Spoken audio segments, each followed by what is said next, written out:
नमस्कार मंडळी, ठरलं तर मग आजचा म्हणजेच 23 जूनचा फ्रेश असा रिव्ह्यू तुम्ही माझ्या आवाजामध्ये ऐकतात. आपण पाहतोय अर्जुन इकडे नागराजला भेटायला आलेला असतो आणि इतक्यातच आहे ना त्या जेलमध्येच ना आता हा राकेश सुद्धा यायला लागलेला असतो. आणि हा नागराज जो आहे तर तो अर्जुनला म्हणत असतो, एक सिक्रेट सांगू का मी तुला, सिक्रेट. आणि त्याच्याजवळ येतो आणि म्हणतो की मधुभाऊंवरती हल्ला ना मीच केला होता म्हणून. आता हे वाक्य ऐकल्यानंतर अर्जुन तर इतका संतापतो ना आणि नागराज आहे ना अगदी घाणेरड्या पद्धतीने हसायला लागतो. इकडे आपण पाहतो की राकेश अजून येतच असतो नागराजला भेटायला. आणि आता राकेश येतो, हे ना तिथला एक जो हवालदार आहे ना तर हे सगळं तो पाहतो आणि आता पळत पळत राकेशच्या पाठीमागे येतो, कारण राकेशला अलर्ट करण्यासाठी. इकडे नागराज म्हणत असतो, म्हणजे झालं काय त्या दिवशी तुला माहिती का, अरे दहीहंडी होती त्या दिवशी, तुम्ही सगळेजण ना बाहेर दहीहंडी साजरी करत होतात.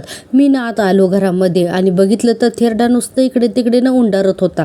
आणि मग काय, मग घेतला ना तिथला चाकू आणि असा खुपसला ना त्याच्या पाठीत, असा थेरड्याच्या पाठीत खुपसला ना चाकू, असं म्हणून नागराजने इतकं हसून सांगत असतो की बस अर्जुनला तर खूपच राग येत असतो. आणि नागराजना अतिशय विक्षिप्तपणे हसत असतो आणि म्हणतो, ऐकलंच ना आता मी काय म्हणतो ते, चल जा इथून काय करायचे ते कर, पण आता ना अर्जुन ना त्याचा कॉलर पकडतो आणि म्हणतो, हे सगळे ना तुला खूप महागात पडणार आहे नागराज. इकडे कॉन्स्टेबल म्हणतो, अर्जुन सुभेदार आले तुमच्या वडिलांना भेटायला, तुम्ही जर का त्यांच्या समोर गेलात ना तर तुमची वाट लागेल आणि माझी नोकरी तर नक्कीच जाईल. असं म्हणल्यानंतर लगेच हा राकेश पाठीमागे वळून बघतो तर खरंच अर्जुन त्याला भेटायला आलेला असतो. लगेच राकेश म्हणतो, थँक्यू. हा म्हणतो, ठीक आहे, तुम्ही ना खूप माझी मदत केली म्हणून. तो कॉन्स्टेबल म्हणतो, थँक्सची काही गरज नाही आहे, तुम्ही माझे खिसे गरम करता तर मला एवढं तर करायलाच पाहिजे ना. एक काम करा, तुम्ही आता इथून निघा, तुमच्या वडिलांना तुम्ही नंतर भेटा, असं तो कॉन्स्टेबल सांगतो. आणि आता बघा राकेश म्हणतो की ठीक आहे म्हणून राकेश तिथून निघून जातो. आणि आपण पुन्हा पाहतोय इकडे आता अर्जुन आणि नागराजचा सीन. आता नागराज म्हणत असतो की तुरुंगामध्ये कैद्यांना हात नसतो लावायचा, अरे एक तो वकील असून सुद्धा हे तुला साधं माहीत नाही आहे का तुम्हाला सुभेदार, असा नागराज म्हणायला लागतो. आणि आता स्वतःची कॉलर सोडवतो. अर्जुन म्हणतो, तुला ना ओव्हर कॉन्फिडन्स आहे, तू जिथे उभा आहेस ना तिथे ओव्हर कॉन्फिडन्स काहीच कामाचा नाही आहे म्हणून. आणि म्हणतो की तू मधुभाऊंवरती अटॅक केलास, काल रात्री माझ्या बायकोवर अटॅक करवलास म्हणून. आणि म्हणतो की या सगळ्याची तुला शिक्षा मिळणार नाही असं तू समजू नकोस, असं अर्जुन म्हणत असतो. आणि पुढे म्हणतो, जन्मठेपेनंतर सुद्धा तू इथेच राहशील या जेलमध्ये, असं ना मी बघेन, असं अर्जुन आता त्याला 100% खात्रीच देतो. आणि म्हणतो, तो ना आता आयुष्यभर इथेच सडणार आहेस आणि हा ना शब्द आहे माझा, असं अर्जुन त्याला सांगतो. आणि पुढे म्हणतो, आणि आता ना देवासमोर एकच प्रार्थना कर, जोपर्यंत जेलमध्ये आहेस ना तोपर्यंत जिवंत राहशील म्हणून, कारण मी शोधलेल्या पुराव्यामुळे तुला फाशी होणार फाशी होणार नाही एवढी मात्र देवाकडे प्रार्थना कर, हा, असं अर्जुन यांना त्याला आता निक्षून सांगतो. आणि आता तिथून निघून जातो. आता अर्जुन जेव्हा तिथून निघून जातो तेव्हा लगेचच बघा नागराज म्हणतो, फाशी, अरे मला का होईल फाशी, आणि म्हणतो मी काय कोणाचं खूनबिन केलाय की काय, मला कशाला होईल हे, असं म्हणत असतो. आणि पुढे म्हणतो, नाहीतर अर्जुन मुद्दामून असे काही पुरावे गोळा केले की जेणेकरून मला फाशीच होईल म्हणून. आता नागराज थोडासा घाबरतो सुद्धा. आणि आता आपण पाहतोय पुन्हा सुभेदारांच्या घरातला सीन. इकडे प्रिया म्हणत असते, आई अगं मला केव्हापासून तुला हे सांगायचं होतं ग की मी प्रेग्नेंट आहे म्हणून, पण बघ ना मला कोणी सांगूच दिलं नाही, असं प्रिया सांगायला लागते. आता प्रिया ना खाली बसते बोलत बोलत पोटावरती हात ठेवून आणि म्हणते, पण आई मला ना तुझ्यापर्यंत पोहोचताच आलं नाही ग. आणि सांगायला लागते की आई अगं किती मी विश्वासाने ही गोष्ट अर्जुनाने अश्विनला सांगितली होती ग. आता अस्मिता लगेच अश्विनकडे बघायला लागते. आता सायली म्हणते, प्रिया जे बोलते ते खरं आहे का अश्विन भाऊजी म्हणून, ती खरंच गरोदर आहे का. आता अश्विन बघा काहीच बोलत नसतो. आणि आता सायली पुन्हा विचारते, अश्विन भाऊजी सांगा ना, बोला ना काहीतरी म्हणून.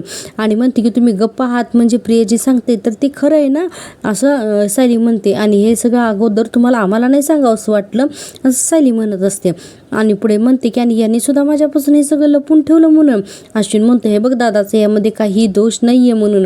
आणि म्हणतो की तुमच्यापैकी कोणाला सुद्धा नाही ही गोष्ट सांगायची नाही, हा निर्णय हा माझा होता स्वतःचा, असं अश्विन सांगायला लागतो. आणि आपण पुढे पाहतोय की अश्विन असं म्हणत असतो की हे बघा हे ना बाळ मलाच आता नको आहे म्हणून, असं अश्विन म्हणतो. आता सगळ्यांना खूप आश्चर्य वाटतं. आणि अश्विन म्हणतो की कारण कोणाला माहिती हे बाळ कोणाचं आहे नक्की म्हणून. ते लगेच प्रिया म्हणायला लागते, नाही अश्विन नाही, अरे प्लीज असं नको रे बोलूस म्हणून.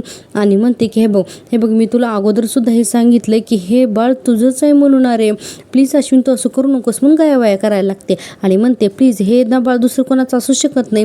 अश्विन म्हणतो, का नाही असू शकत सांग ना, अगं त्या आधिराज बरोबर तू लोणावळ्यामध्ये रात्र घालवली आहेस ना ग, हां, आता असं अश्विन म्हणायला लागतो. आणि म्हणतो, हे बघ ही गोष्ट माझ्या डोक्यातून गेलेली नाही हा प्रिया. आणि पुढे म्हणतो, आता मला तर जास्त बोलायला लावू नकोस, आणि त्या आधिराजसारखे आणखीन किती लोक असतील काय माहिती आहे. प्रिया म्हणते, आता नाही प्लीज असं काही बोलू नकोस रे, अश्विन म्हणत असतो. गप्प बसायचं, तुला सांगून ठेवतं, एकदम गप्प बसायचं. आणि म्हणतो की मम्मा सायली वहिनी, तुम्ही ना दोघी एक गोष्ट लक्षात घ्या, मला खात्री आहे की हे बाळ माझं नाहीच आहे म्हणून, असं अश्विन म्हणत असतो. आणि आपण पाहतोय की अश्विनला ना खरंच या सगळ्या गोष्टीचा मनस्ताप होत असतो. अश्विन म्हणतो ही ना परत या घरात शिरण्यासाठी ना ही बाळाचं कारण पुढे करते, सगळं काही हे सगळं खोटं आहे, हे खरं नाही आहे. आणि आता ही प्रिया हात जोडून म्हणत असते की आई अगं मी पाया पडते अगं म्हणून. आणि म्हणते की अगं माझ्यावर नाही, निदान तुझ्या या नातवंडावरती तरी जरा दया कर ना. प्रेक्षकांना प्रियाचं झालंय काय नाही की आता हिच्यावर कोणी विश्वासच ठेवायला तयार नाही, कारण अगोदर याची कारणामीच तशी होती. आणि सायली म्हणते प्रिया तुझ्यावर कोणी विश्वास ठेवणार नाहीये, कारण तो खोटारडीच. प्रिया म्हणत असते माझ्यावर अविश्वास ठेवू नये ना, तुम्ही सगळेजण खूप मोठी चूक करते आणि या चुकीमुळे सुभेदारांचा वंश आहे ना तर तो जेलमध्ये वाढेल. आणि हे चालणार आहे का तुम्हाला?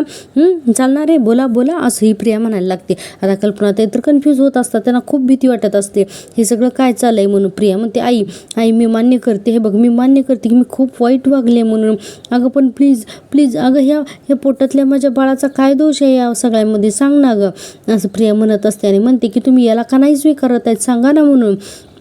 आणि आता आपण पाहतोय की खरं तर कल्पनाताई आणि सायली दोघीसुद्धा इमोशनल झालेले असतात, पण सायली काही दाखवत नाही. आणि सायली म्हणते बास कर आता तुझी नाटकं म्हणून. आणि म्हणते अगं तू खोटारडी तर होतीसच आणि आम्हा सगळ्यांना ते माहिती होतं, पण आता आई होणार आहेस याचा सुद्धा तू गैरफायदा घेणार आहेस का गं? त्या प्रिया म्हणते नाही सायली मी अजिबात गैरफायदा घेत नाही. आणि सायली म्हणत असते अगं कुठं फेडशील ही पापं. अस्मिता म्हणते आणि तुझ्या पोटात वाढणाऱ्या मुलाशी आमचा काहीही संबंध नाही आहे म्हणून, असं अस्मिता म्हणते. आणि पुढे म्हणते की कारण त्याचा वापर करू नये ना तुला जेलमधून बाहेर काढायचे आणि आम्हाला ते सगळं नको आहे म्हणून, असं अस्मिता स्पष्ट सांगते. पुढे म्हणते की आईपणाचा ना बाजारच मांडलायस तू. आणि प्रिया म्हणत असते की नाही हे असं काही नाही आहे, प्लीज आहे ना मला समजून घ्या, माझ्यावर विश्वास ठेवा म्हणून हात जोडून गायाबाया करत असते. आणि आपण पाहतोय की प्रियाना आता अक्षरशः सगळ्यांच्या तिथे पाया पडते आणि खूप विनवण्या करत असते. आणि यापैकी ना कुणीही आता त्यांचं मन जे आहे तर अजिबात पगडत नाही. आणि सायली म्हणते हे बघ प्रिया तू काही जरी म्हणालीस ना तर आम्ही फक्त अश्विन भाऊजींवरती विश्वास ठेवणार, तुझ्यावरती नाही. आणि प्रिया म्हणते आई अगं प्लीज तू तरी माझ्यावर विश्वास ठेव. आणि आता कल्पनाताईंना काही सुचत नसतं की नक्की काय करावं ते. प्रिया म्हणत असते अगं आई जेलमध्ये मी सतत हाच विचार करत असायचे की एकदा का आईला ही बातमी कळाली की ती या बाळाचा नक्कीच स्वीकार करेल म्हणून, त्याला नक्कीच आपलं मानेल म्हणून. आणि पुढे म्हणते आणि सुभेदाराच्या नातवंडाला ती स्वतःच्या घरात वाढवेल म्हणून. आता कल्पनाताई म्हणतात तू परत त्याला सुभेदाराचा नातवंड म्हणू नकोस, असं ना कल्पनाताई जोरात ओरडतात. आता प्रिया म्हणते आई का नकोस म्हणू गं, मी जे खरं आहे तेच तर बोलते ना गं, तू असं का बोलतेस, असंही प्रिया म्हणायला लागते. आणि म्हणते अगं हे बघ हे तुला जसं अस्मिताचं बाळ आहे ना तसंच माझं बाळ असायला हवं ना गं, तुला दोन्ही नातवंड सारखीच असायला हवीत ना गं.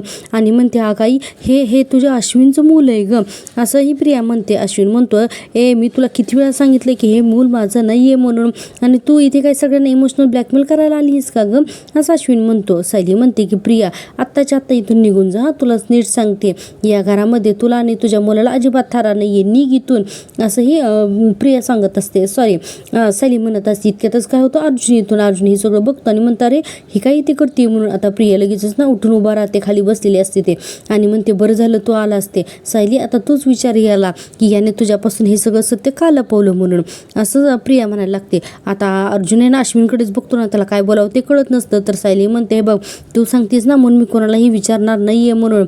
अस्मिता म्हणते अर्जुन अरे बघ ना हिचा काय तमाशा चाललाय, मगापासून हिला हाकलवलं तरी ही जातच नाही इथून.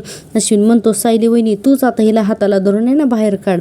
आता सायली म्हणते मॅडम तुम्ही ना हिला इथं आणायलाच नको होतं म्हणून. प्रिया म्हणते एक मिनिट माझं ऐकून घ्या. आणि म्हणते की मला बाहेर काढायच्या अगोदर असं म्हणून त्या वकील मॅडमच्या हातातले सोनोग्राफीचे रिपोर्ट घेते आणि सगळ्यांना दाखवते आणि म्हणते हे बघा हे सगळे रिपोर्ट बघा म्हणजे ना तुमचा विश्वास बसेल या सगळ्यावर, असंही प्रिया म्हणत असते.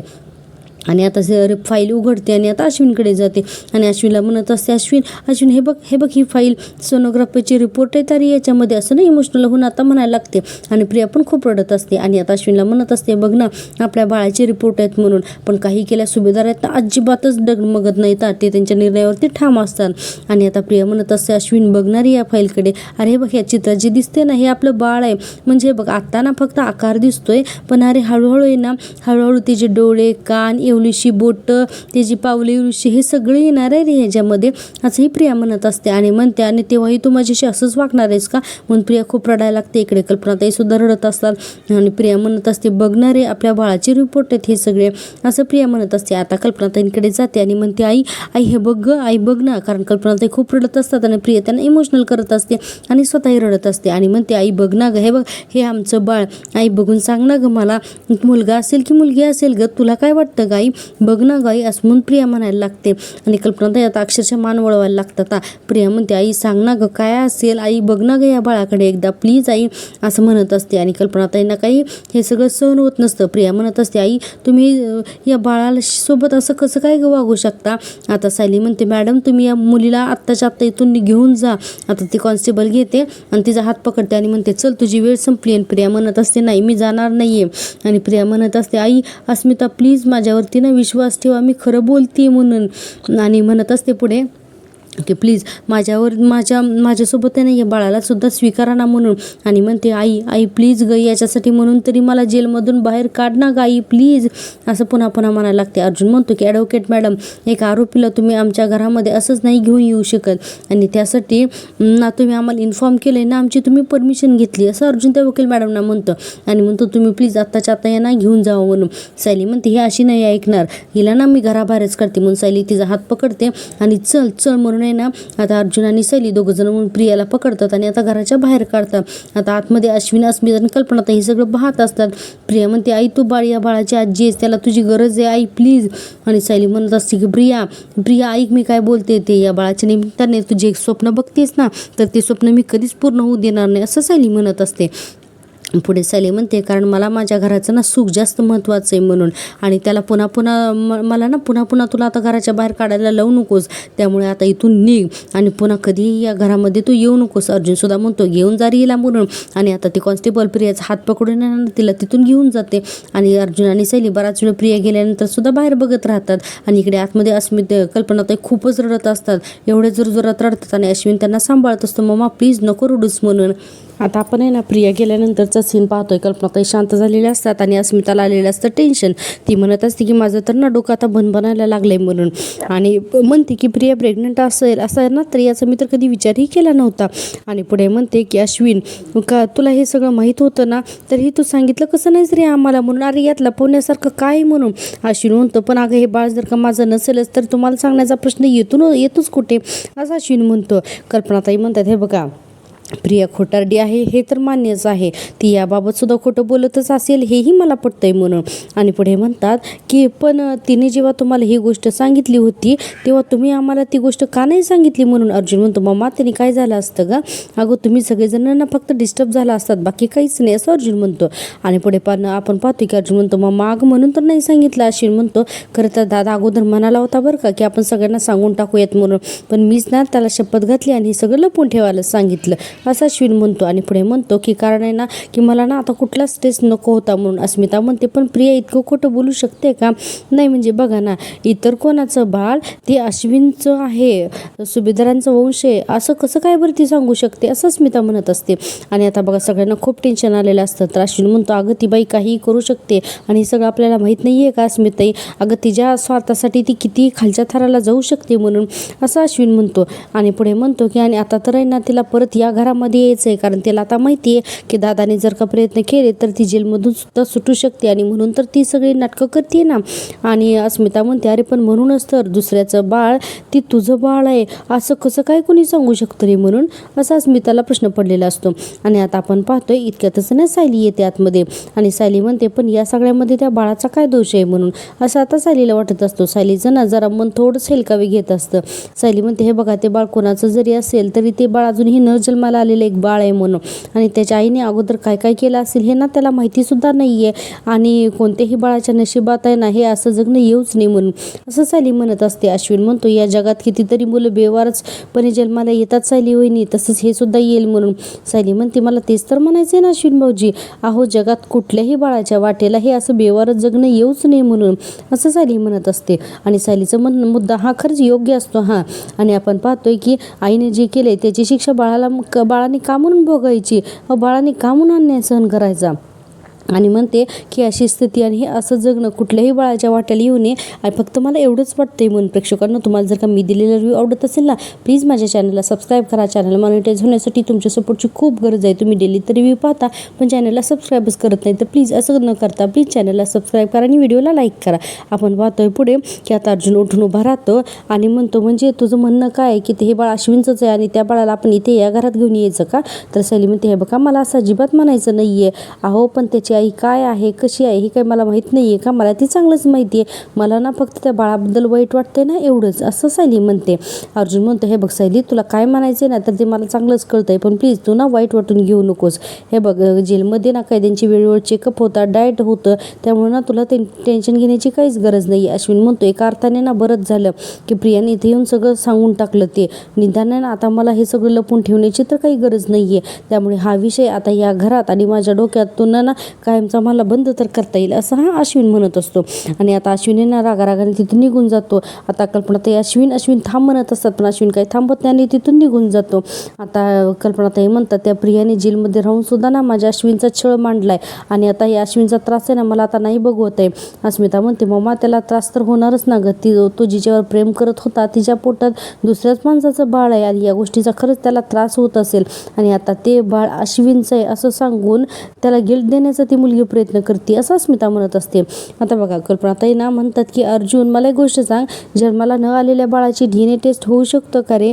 नाही म्हणजे ते बाळ अश्विनचं नाही आहे याची आता आपल्याला खात्री तर पटू शकते ना. अर्जुन म्हणतो, हे बघ मम्मा DNA टेस्ट होऊ शकते म्हणून, पण मला एक गोष्ट सांग, आणि प्रियासुद्धा म्हणाली की ती ही DNA टेस्ट करायला तयार आहे म्हणून. आणि अर्जुन पुढे म्हणतो, आणि याआधी पण किती DNA टेस्टचे रिपोर्ट बदलेत हे काय आपल्याला माहिती नाही आहे का? मग मम्मा मला सांग की कशावरून ती हा रिपोर्टसुद्धा बदलणार नाही, सांग ना म्हणून. आणि आता आपण पाहतो की सायली म्हणते, हो ना, आणि आता सुद्धा ती जज साहेबांकडून खास परमिशन घेऊन आली आहे, यामुळेच कळत आहेत की तिचे हात कुठे कुठे पोचलेत ते. अर्जुन म्हणतो, तेच तर ना, DNA रिपोर्टच्या बाबतीत आपण प्रियावरती सुद्धा ना विश्वास नाही ठेवू शकत. अस्मिता म्हणते, आणि जे ते अश्विनच म्हणतोय की हे मूल त्याचं नाही आहे म्हणून, मग DNA टेस्ट करून उपयोग तरी काय म्हणून, असं अस्मिता म्हणते. आणि आपण पाहतोय पुढे अस्मिता म्हणते की आता आपल्यासाठी फक्त आणि फक्त अश्विनच महत्त्वाचं आहे म्हणून, आणि तो जे सांगतोय ना तर तेच खरं आहे म्हणून. आणि आता हे सगळ्यांना पटतं सुद्धा. अर्जुन म्हणतो, आता आपल्याला ना फक्त अश्विनची काळजी घ्यायची, त्याला जास्त त्रास होऊ नये असं वाटत असेल तर प्लीज हा टॉपिक आहे ना त्याच्यासमोर अजिबात काढू नकात म्हणून.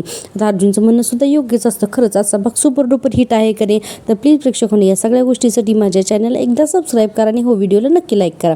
आता आपण पाहतोय पुन्हा पुढचा सीन. आपण पाहतोय आता मधुबनवरती ज्या हॉस्पिटलमध्ये हल्ला झाला ना तर तिथला एक सिक्युरिटी गार्ड असतो ना तर तो हॉस्पिटलच्या बाहेर असतो. इतक्यातच एक व्हॅन येते आणि व्हॅनमध्ये एक राकेश असतो आणि राकेश पाठीमागे बसलेला असतो. आता एक गुंड उतरतो त्यातून आणि जो हे असतो ना तो माणूस तर त्या गार्डला ना तर तो व्हॅनमध्ये बसवतो. तो माणूस हात जोडून म्हणत असतो, अहो साहेब मला मी काही केलेलं नाही आहे, मला सोडा साहेब. आता लगेच राकेश म्हणतो, गप रे गप, आणि म्हणतो मला एक गोष्ट सांग की त्या दिवशी मी तुला प्रेमाने समजावून सांगितलं होतं का नाही, आणि मला एक गोष्ट सांग, तुझ्या खिशामध्ये मी पैसेसुद्धा भरले होते हो की नाही, पण मग तरीसुद्धा ना तुला माज आला. अरे तू पोलिसांना मदत करतोय, त्या अर्जुनला मदत करतोय, माझं स्केच काढतोयस म्हणून. आता तो कॉन्स्टेबल म्हणतोय, बघा साहेब मी कोणालाच काहीच सांगणार नाही, सॉरी गार्ड म्हणतो की मी कोणालाच काहीच सांगणार नाही म्हणून. राकेश म्हणते, ऐक ना गाडी गोडाऊनला घे. लगेच गार्ड घाबरायला लागतो, ऐका माझं वाचवा असं म्हणायला लागतो. आणि पुढे आपण पाहतो की राकेश म्हणते, आता गन काढतो आणि त्याच्या समोर गन धरतो आणि म्हणते, बोलायचं नाही अजिबात, मी तुला जेवढं सांगतो ना तेवढं ऐक, शिस्तीत शांत बसायचा. आणि आता तो सांगतो ड्रायव्हरला, चल रे पुढे म्हणून. आणि आता त्या गार्डला ना गोडाऊनला घेऊन जातो हा राकेश. इकडे सायली म्हणत असते, म्हणजे तुम्हाला अगोदरच माहिती होतं तर की प्रिया प्रेग्नंट आहे म्हणून. अर्जुन म्हणतो, हो ॲक्च्युली मला ना तेव्हा सगळ्यांना सगळं काही खरं सांगायचं होतं, पण मला असं वाटलं होतं की अश्विन जे म्हणतोय ते फॉलो केलेलंच बरं म्हणून. कारण काय ना की अश्विनने माझ्याकडून प्रॉमिस घेतलं होतं ना, आणि मग त्यामुळे तर मला काही बोलता आलं नाही. अश्विता सायली म्हणते, आणि म्हणून तर तुम्ही मला प्रियाला भेटायला तुरुंगात जाऊ देत नव्हतात, वेगवेगळी कारणं देऊन टाळत होतात हो ना. अर्जुन म्हणतो, हो म्हणून. आणि म्हणतो, अगं बायको तुला त्रास व्हायला नको ना म्हणून मी सांगत नव्हतं, आणि हे बघ तुला त्रास व्हायला नको ना, आणि पुन्हा तुला प्रियाची दया आली तर. सायली म्हणते, हो मला प्रियाची दया वगैरे येत नाही आहे, मला ना फक्त तिच्या बाळाबद्दल वाईट वाटतंय म्हणून. आता सायली म्हणते, हे बघा तुम्ही ना मला हे सगळं अगोदरच सांगायला हवं होतं. अर्जुन म्हणतो, म्हणजे तुला पटतंय ना की या बाबतीत अश्विनने जे सांगितलं तेच फॉलो करायला हवं म्हणून, तू उचलली नाहीस ना माझ्यावरती. आता सायली म्हणते अहो मी चिडलेली नाही आहे, पण हे अश्विन भाऊजींना तुम्ही शब्द दिलाय तो तुम्ही पाळायलाच हवा, त्याबद्दल प्रश्नच नाही आहे. पण मी नाही तर निदान आई तरी कदाचित हळव्या झालेच असते असं सायली म्हणत असते. आणि पुढे म्हणते की पण एक आरतीना बरंच झालं की तुम्ही नाही सांगितलं ते. आणि म्हणते की प्रियाने सगळा तमाशा केला आणि स्वतःच्या पायावर दोंडच मारून घेतला म्हणून. आणि म्हणते आता सायली बोलत असते आणि अर्जुन आहे ना सायलीकडे बघत असतो आणि पुन्हा पुन्हा विचारत असतो बायको तू खरंच चिडली नाही आहेस ना. सायली म्हणते नाही. तर आता अर्जुन डायरेक्ट ना साष्टांग दंडवतच घालतो सायलीला आणि थँक्यू बायको तू माझ्यावर चिडली नाही, मला बरं वाटलं असा बडबड करायला लागतो. सायली म्हणते अहो हे सगळं काय करताय तुम्ही, काय चाललंय तुमचं, प्रत्येक वेळेला हे असं अति करणं गरजेचं असतं का हो, मला सांगा एवढी चिडते का मी तुमच्यावर. तर अर्जुन लगेच घाबरत म्हणतो बघ तुझा आवाज कसा वाढला आणि कशी डोळे वटारून बघतीस तू माझ्याकडे, मला भीती वाटते तुला माहिती आहे ना ग, असं म्हणतो आणि तिरक्या डोळ्याने सायलीकडे बघत असतो. आता सायली हसायला लागते ना आणि म्हणते बघा तुम्ही जर का मला इतकं घाबरत असता ना तर तुम्ही असं माझ्याशी खोटं नसतात बोललात. अर्जुन म्हणतो बायको मी खोटं नाही ग बोललो, पण खरं सांगण्याने जर का तुला त्रास होणार असेल तर मी गप्प राहिलेलंच बरं ना. आता सायली म्हणते हो तरी पण तुम्ही मला प्रियाच्या बाबतीत. अर्जुन म्हणतो बास आता ना प्लीज तुम्ही पुन्हा ना त्या बाईचा आता विषय काढू नकोस हा म्हणून. आणि इतक्यातच अर्जुनचा फोन वाजायला लागतो. अर्जुन म्हणतो बायको मला एक फोन आलाय ना तर मला तो कॉल घ्यावा लागेल हा, असं म्हणून अर्जुन आता बाहेर निघून जातो. आणि आपण पाहतोय ठरलं तर मग चाचा भाग आहे ना तो इथेच संपतो. उद्याच्या भागात आपण पाहतो इन्स्पेक्टर सावंत म्हणतात अर्जुन सर तो सिक्युरिटी गार्ड आहे ना तो अचानक गायब झाला म्हणून. आणि अर्जुन म्हणतो हां म्हणजे ना त्या व्यक्तीला समजलं असेल की तो स्केच काढणार आहे म्हणून. इन्स्पेक्टर सावंत म्हणतात पण ते कसं शक्य आहे, आपल्या तिघांशिवाय तरी कोणालाच काही माहिती नव्हतं ना. आणि इकडे सायली म्हणत असते मला हे कळतच नाही की मला पूर्वीचं सगळं कसं आठवेल म्हणून. आणि अर्जुन म्हणतो आपल्याकडे ना तन्वीचं गाठोड आहे म्हणून. सायली म्हणते या सगळ्या वस्तू माझ्या आहेत असं मला वाटतंय तर खरं, पण त्या मला सायलीपासून तन्वीपर्यंतचा जाण्याचा मार्ग का नाही देत आहेत म्हणून.